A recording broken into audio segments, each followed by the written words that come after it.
नमस्कार, Dhirendra पुंडी news point में आप सभी का एक बार फिर से स्वागत है। मेरे साथ आज फिर देख रहे हैं आप भाऊ तोरसेकर सर को।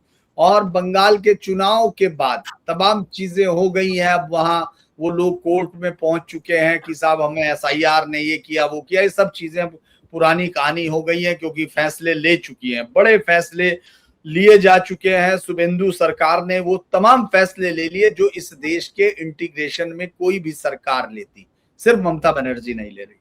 लेकिन वहां विपक्ष की जो हालत हुई, अब ममता बनर्जी कहती हैं कि सब इकट्ठे हो जाओ, एनजीओ भी आ जाओ, मतलब सीपीएम भी आ जाओ, जो भी है अल्ट्रा ग्रुप भी आ जाओ, लेकिन इस सरकार से लड़ेंगे। विपक्ष कहां है? क्योंकि जो लास्ट तस्वीर थी ममता बनर्जी के मंच पर तमाम लोगों ने हाथ उठाकर कोलकाता में 17 या 23 दल, वो कितने थे अब तो संख्या भी याद नहीं, वो सब वहां पहुंचे थे, लेकिन चुनाव में नहीं दिखाई दे। तो भाऊ से समझेंगे कि भाऊ अब विपक्ष का क्या होगा, क्योंकि अगले कई बड़े चुनाव आने हैं। उत्तर प्रदेश का चुनाव है, उत्तराखंड का चुनाव है, पंजाब का चुनाव है, और राहुल गांधी तो पहुंच गए चेन्नई में। तो तमाम लोगों ने उनको मतलब दोबारा से बता दिया कि यही आदमी है जो आंधी है। जी भाऊ, तो आज विपक्ष पे बात करेंगे। कि पिछले अभी ये 4 तारीख की मतगणना होने के बाद जो कुछ डिबेट में चर्चा सुन रहा हूं, उसमें एक ही बात बार बार सवाल पूछा जा रहा है कि इसके आगे विपक्ष का क्या होगा, मोदी को कौन हराएगा, बीजेपी को कौन हराएगा, विपक्ष का भविष्य क्या है। मैं ये देखकर सुनकर हंस रहा हूं। इसका कारण ये है कि इनको भविष्य शब्द का इस्तेमाल करते, इनको भविष्य का मतलब मालूम है क्या? एक होता है ना, अतीत होता है, वर्तमान होता है और भविष्य होता है। तो भविष्य का मतलब होता है कि वर्तमान के आगे क्या होने वाला है। अब अगर वर्तमान ही नहीं है तो भविष्य कहां से आएगा? अगर मेरा बाप ही नहीं है तो मैं हूं नहीं। दादा से मेरा रिश्ता बाप जोड़ता है। एक बात साफ समझ लो, अगर मेरा बाप नहीं होगा तो मैं पोता नहीं होता किसी दादा का। इतनी सीधी बात है, लिंक है वो।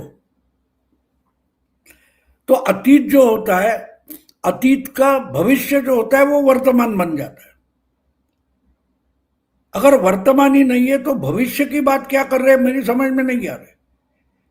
ये जो चर्चा करने वाले सब लोग हैं जिनको बीजेपी को हराना है, मोदी को हराना है, वो पहले मोदी के जमाने में तो आ जाए।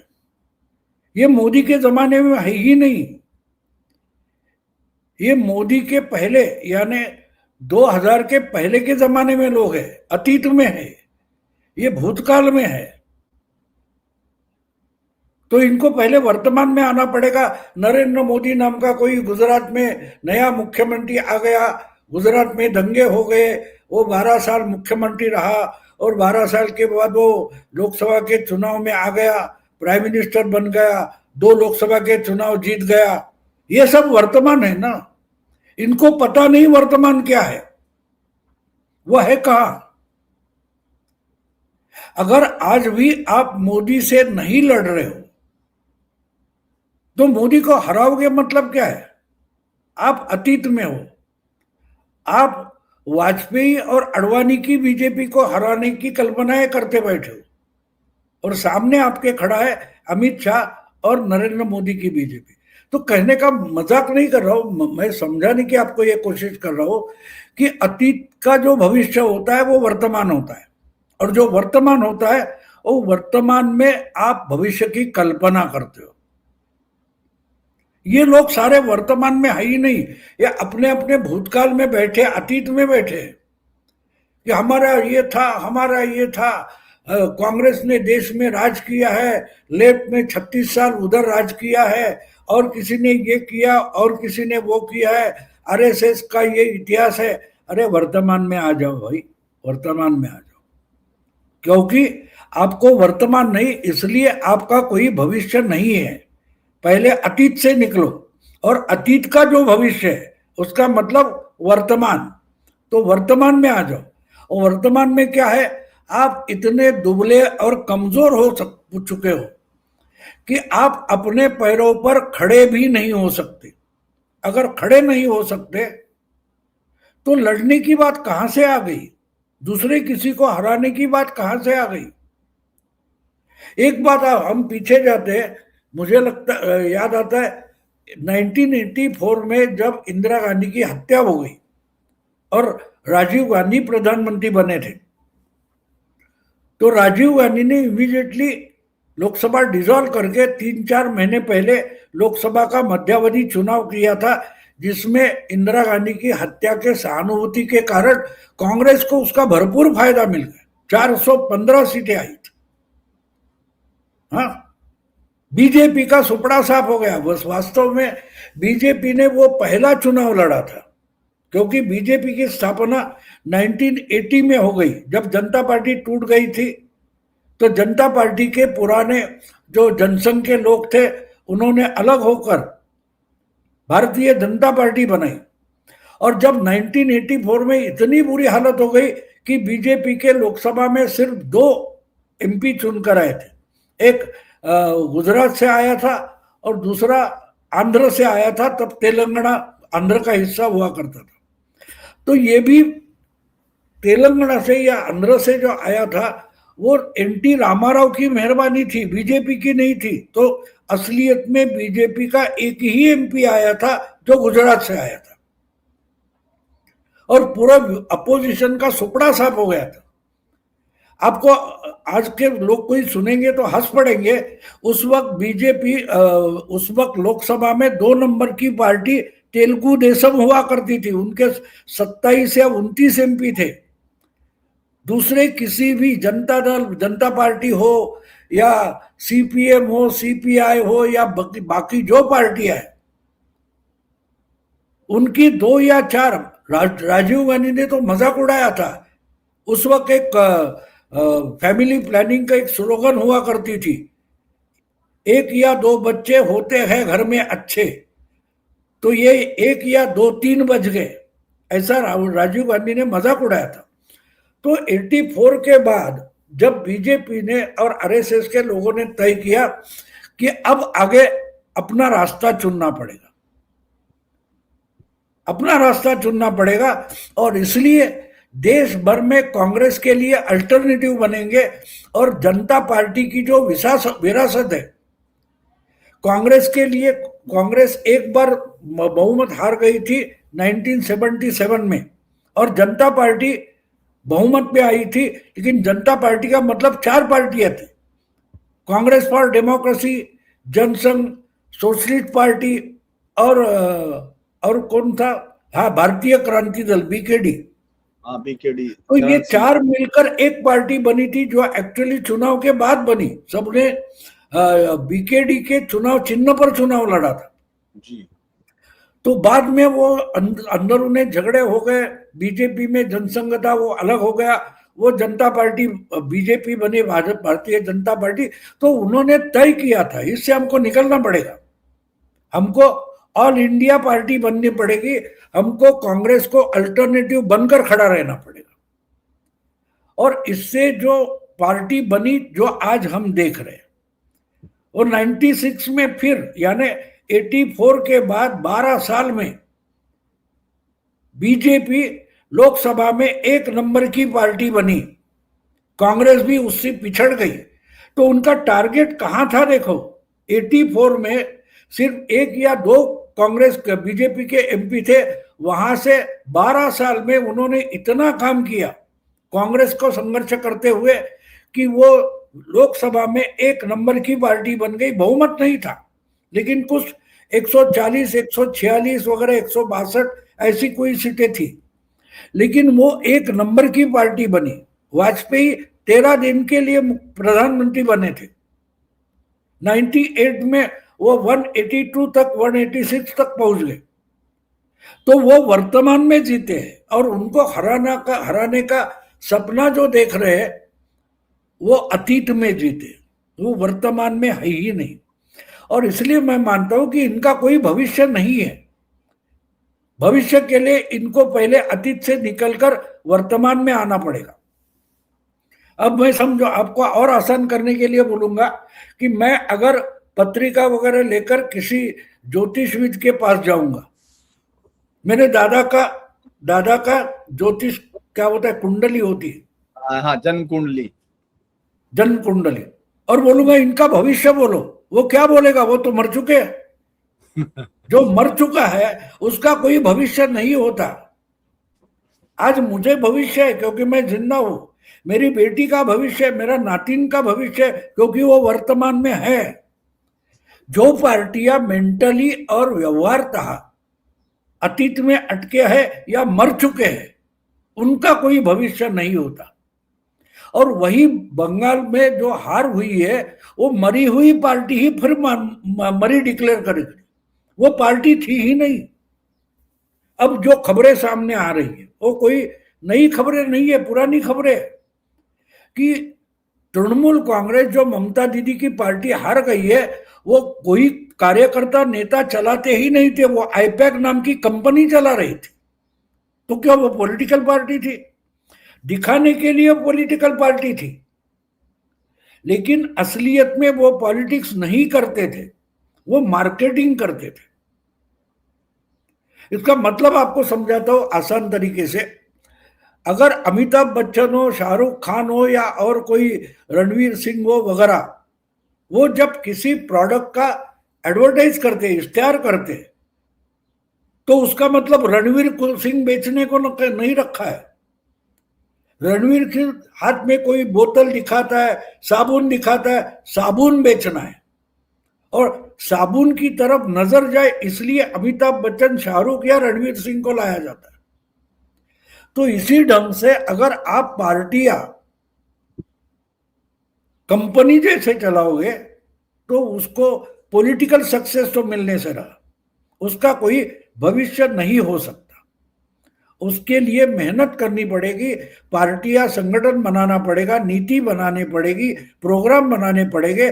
आप पूरे के पूरे अतीत में पड़े हो, आपको आज की दुनिया में क्या चल रहा है उसका पता तक नहीं है, आज की समस्या मालूम नहीं है। कोई रिसर्च पेपर बनाता है, उससे आपका प्रोग्राम बनता है, क्योंकि जनता की समस्या क्या है आपको पता नहीं।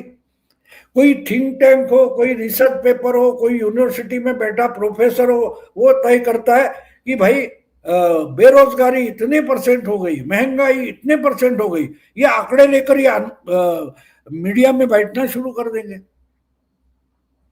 तो पार्टियां मीडिया में है, बीजेपी के खिलाफ लड़ने वाली पार्टियां जो है ना, वो जमीन पर है ही नहीं, चुनाव में है ही नहीं, वो मीडिया में है, जिसको वही लोग गोदी मीडिया बोलते हैं।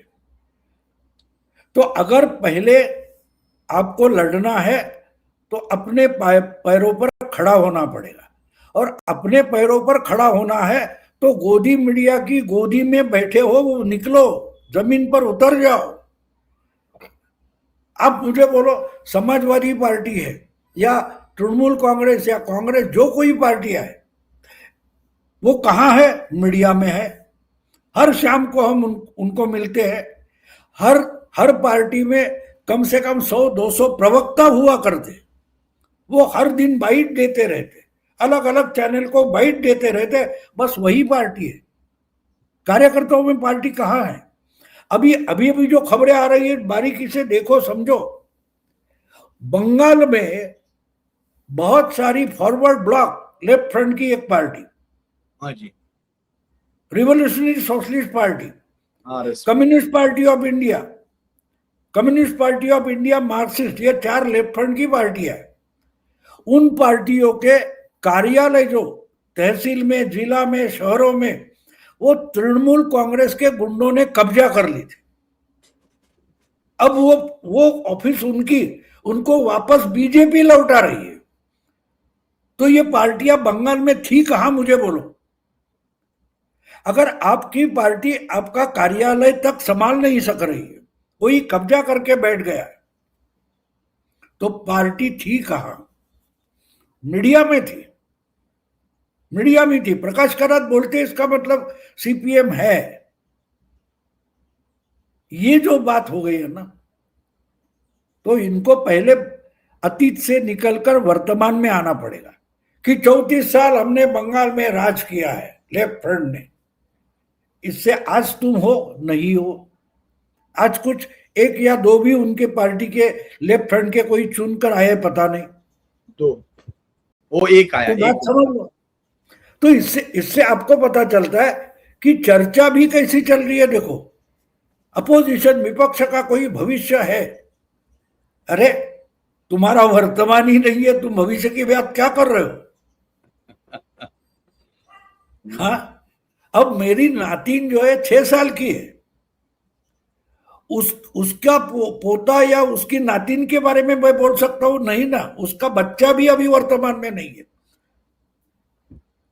तो अतीत, वर्तमान और भविष्य, इसकी रिलेटिविटी कम से कम समझ लो। जो डिबेट कर रहे हो, डिबेट में क्या बोल रहे हो वो तो कम से कम समझो। मैं हंस पड़ा। परसों एक मराठी चैनल पर गया था, किसी बच्चे ने मुझे सवाल पूछा, गपशप हमारे चल रहे थे कि अपोजिशन का भविष्य क्या है, विपक्ष का भविष्य क्या है। मैंने बोला वो वर्तमान तो दिखाओ मुझे। अरे जिसका भविष्य पूछ रहे हो मुझे ज्योतिषी मानकर, तो वो कहाँ है वो तो दिखाओ मुझे। वो है ही नहीं, वो मैदान में भी नहीं है। महाराष्ट्र के बड़े नेता है शरद पवार, बड़े नेता है ठाकरे, है कहाँ भाई? मुझे तो नहीं दिखाई दे रहे। अगर वर्तमान में वो मैं देख नहीं पा रहा तो उनके भविष्य बताओ तो कैसे बताओ? हाँ, मीडिया में है, खबरों में है, तो कहानियों की किताबों में या उपन्यास में बहुत सारे किरदार होते हैं, लेकिन उनका कोई भविष्य नहीं होता।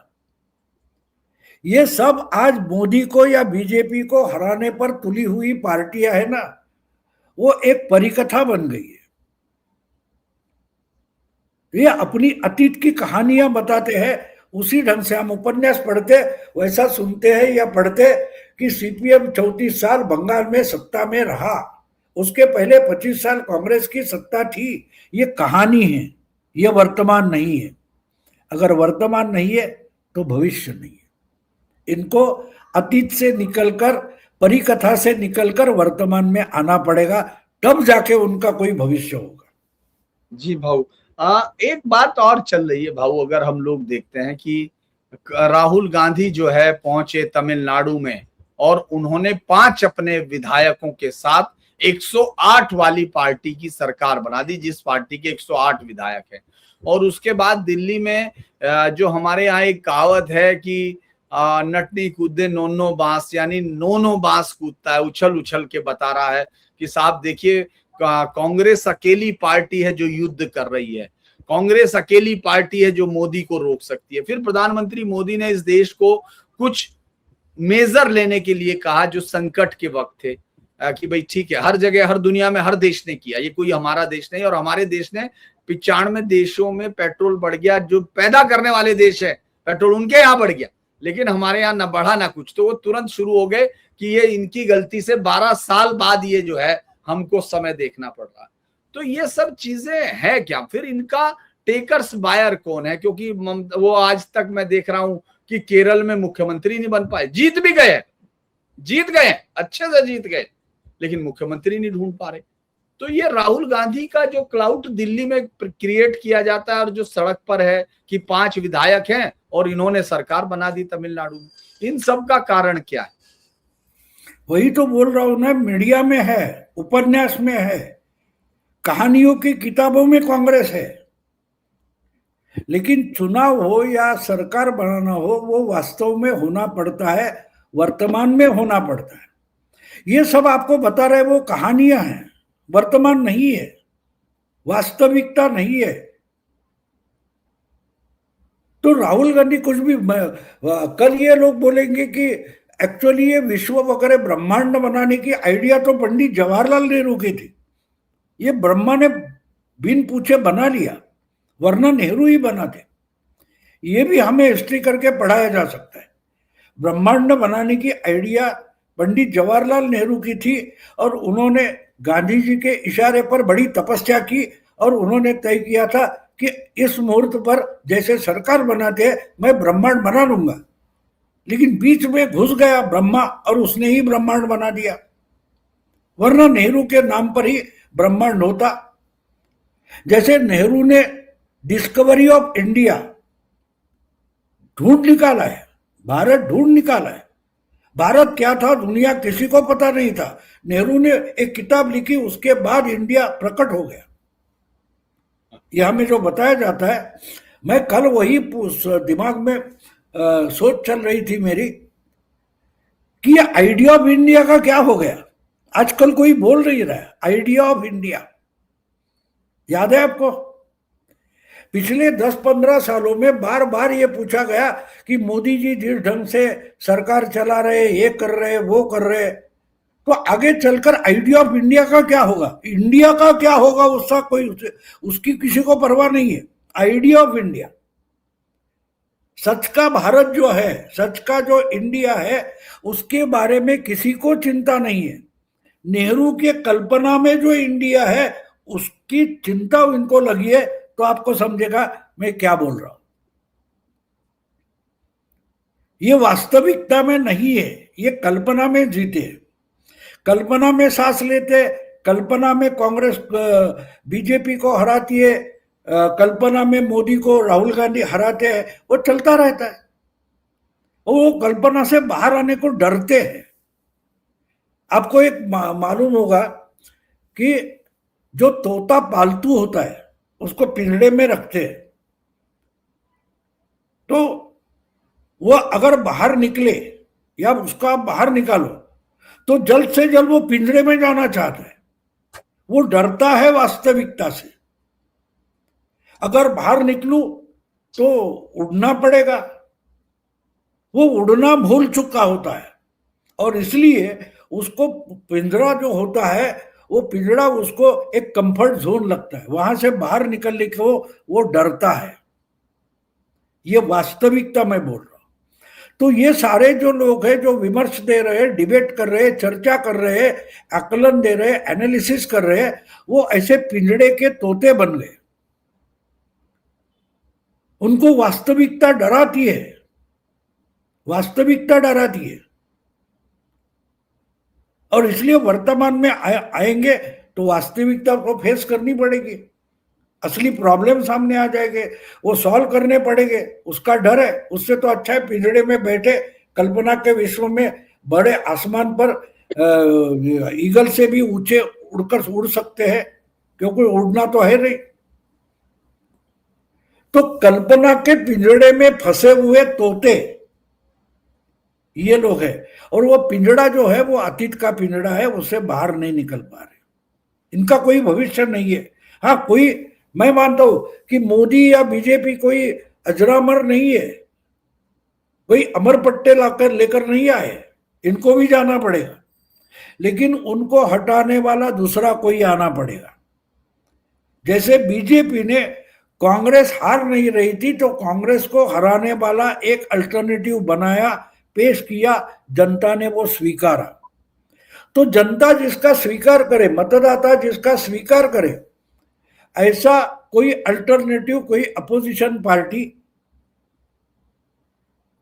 बनानी पड़ेगी। जैसे हमने देखा कि 50-60 साल बाद तमिलनाडु में ये डीएमके या वो डीएमके, ये द्रविड़ पार्टी या वो द्रविड़ पार्टी, फंस गई थी। नहीं, बीजेपी ने ट्राई किया, कांग्रेस ने ट्राई किया, नहीं हो रहा था।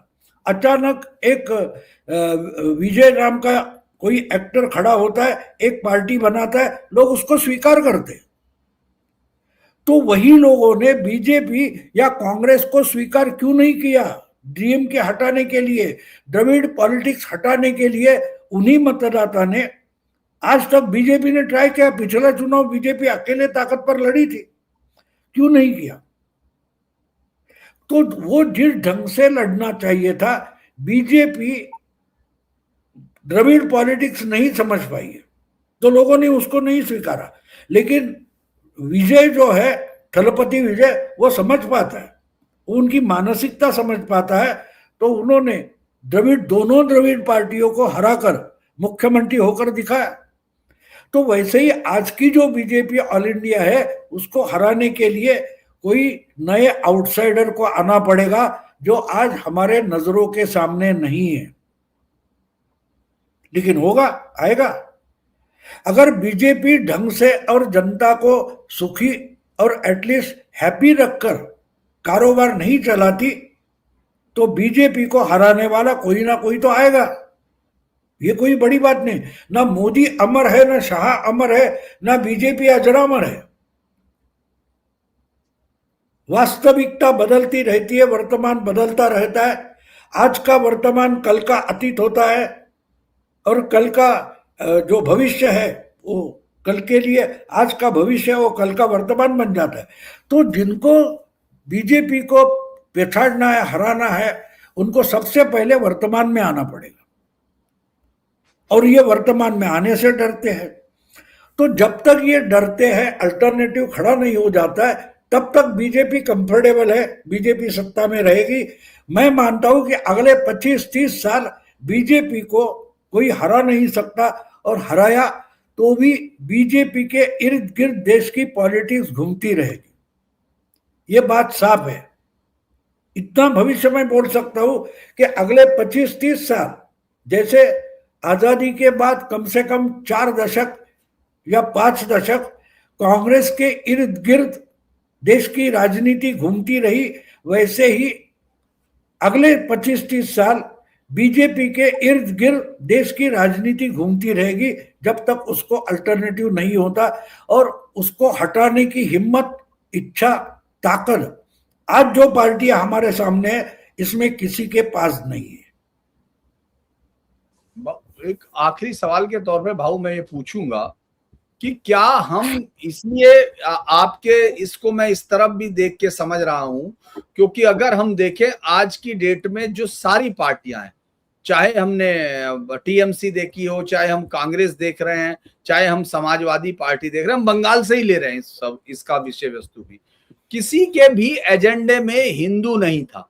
उन्होंने मुसलमान वोटों की तपस्या की, मुसलमान वोटों के लिए वो खड़े रहे, एक पैरों पे खड़े रहे, और वो जैसे राक्षस लड़ रहे थे अमृत की एक बूंद को, उसी तरह से वो सिर्फ एक वोट के लिए लड़ते रहे। ये हमने देखा।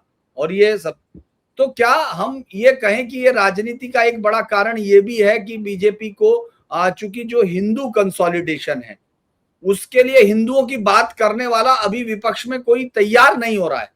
हालांकि अखिलेश यादव ने जाके वहां से ममता बनर्जी से मिलने के बाद, आने के बाद तुरंत पगड़ी पहन ली, और महाराणा प्रताप के लिए पहली बार मैंने सुना इस देश में कि किसी महापुरुष के लिए 2 दिन की छुट्टी की मांग की है, 1 दिन नहीं, अब 2 दिन की मांग की है। तो ये जो है, क्या ये भी एक बड़ा कारण है? नहीं, वो ट्राई करेंगे, देखो। लेकिन एक बात होती है ना, जब ओरिजिनल मिल रहा है तो लोग डुप्लीकेट क्यों खरीदे? आप बोलिए। आपको अगर कोई ब्रांडेड चीज 100 रुपए में मिल रही है तो आप डुप्लीकेट चीज 100 रुपए में भी 90 रुपए में क्यों लोगे? 10 रुपए ज्यादा दूंगा, ब्रांड में ले लूंगा। जब ओरिजिनल उपलब्ध है और सस्ते में उपलब्ध है तो डुप्लीकेट कोई लेता नहीं। अखिलेश का जो आज तक की पहचान है वो एंटी हिंदू है, मुस्लिम तुष्टीकरण की है। और मुस्लिम तुष्टीकरण ही नहीं, मुस्लिमों को खुश करने के लिए हिंदुओं को अपमानित करना, ये इनका एजेंडा बन गया। मैंने अभी अभी एक हिंदी में वीडियो बनाया है कि हिंदू हिंदू भाई भाई, ये सेक्युलर जमात कहां से आई? ये शीर्षक है मेरा। हिंदुओं में झगड़े लगाओ और मुस्लिमों में एकजुट करके उनकी वोट बैंक बनाओ, यही अगर सेक्युलरिज्म का मायने बन गया तो वो सेक्युलरिज्म हटाना पड़ेगा। बंगाल में लोगों ने वही किया है, वही किया है। मुझे वो, मैंने एक वीडियो देखा, कहीं एक टावर या कहीं स्टैचू वगैरह है, उस पर शिवाजी महाराज का फ्लेक्स बना हुआ लगा रहे। 8-10 फोटो मैंने देखे, वीडियो देखे। ये क्या है? शिवाजी महाराज बंगाल में, और हमारे उद्धव ठाकरे खुद को शेर मानते हैं, बोलते वो शेरनी लड़ रही है, और असली शेर कौन है इनको पता नहीं, जो बंगालियों को पता है कि हिंदुओं का शेर शिवाजी होते हैं। वो आज आप मुझे बोलिए कि बंगाल में बीजेपी की जीत हो गई, इसमें शिवाजी महाराज का योगदान क्या है, क्यों उनके फोटो लगाए जा रहे? क्योंकि वो हिंदुत्व का सिंबल है। पूरे देश में हिंदू राजाओं ने अपने हथियार डाल दिए थे, तब एक 16 साल का लड़का खड़ा हो जाता है कि मैं इसके खिलाफ लड़ूंगा, और एक मराठा साम्राज्य हिंदू साम्राज्य बन के खड़ा हो जाता है, हिंदू एम्पायर बन के खड़ा हो जाता है। इसलिए शिवाजी महाराज हिंदुत्व के सिंबल है। और वो फोटो आज अगर बंगाल के गांव गांव में चौकों में लगाई जा रही है तो उसका मतलब समझो। लेकिन उनके ही नाम पर राजनीति करने वाले उद्धव ठाकरे को शिवाजी महाराज अभी समझे नहीं है, जो दूर बैठे बंगालियों को समझ में है कि हमारी हिम्मत बढ़ानी है तो ये चेहरा दिखना चाहिए, शिवाजी महाराज हर जगह दिखने चाहिए, ऐसे बंगालियों को लग रहा है। क्या उद्धव कभी समझे शिवाजी महाराज को? वो तो शिवाजी वगैरह नाम मानने वाले ममता दीदी को शेरनी बोल पड़े। तो अगर अखिलेश जो है ना, वो अखिलेश डरा हुआ है, ममता की हालत देखकर ये डरा हुआ है। जैसे एक पेड़ से पत्ता गिर गया, और पेड़ का पत्ता गिरने से जितनी छोटी आवाज होती है उससे भी खरगोश को लगता है कि भूकंप हो गया। तो अखिलेश का मतलब वो खरगोश है। वो ममता की हार से डरा हुआ है कि अगर 28-30% मुस्लिम वोट बैंक होने के बावजूद ममता हार जाती है तो 24-25% यूपी में मुस्लिम वोट बैंक है, उससे मेरे को कौन बचाएगा? खरगोश डरा है। हुआ क्या है? भूकंप हुआ है। कहां हुआ है? पेड़ से एक पत्ता सूखा गिर गया और ये डर गया, क्योंकि आईपैक ने तृणमूल को हाईजैक किया था और इनको हाईजैक करने की कोशिश में था। वो पहला एग्रीमेंट तोड़कर आ गया। तो बात साफ है, ये डरा हुआ है। और दूसरी बात है कि आप वर्तमान स्वीकार करो। अगर, और ये बात मैं आज नहीं बोल रहा हूं, मैं पिछले 12-13 साल से बोल रहा हूं।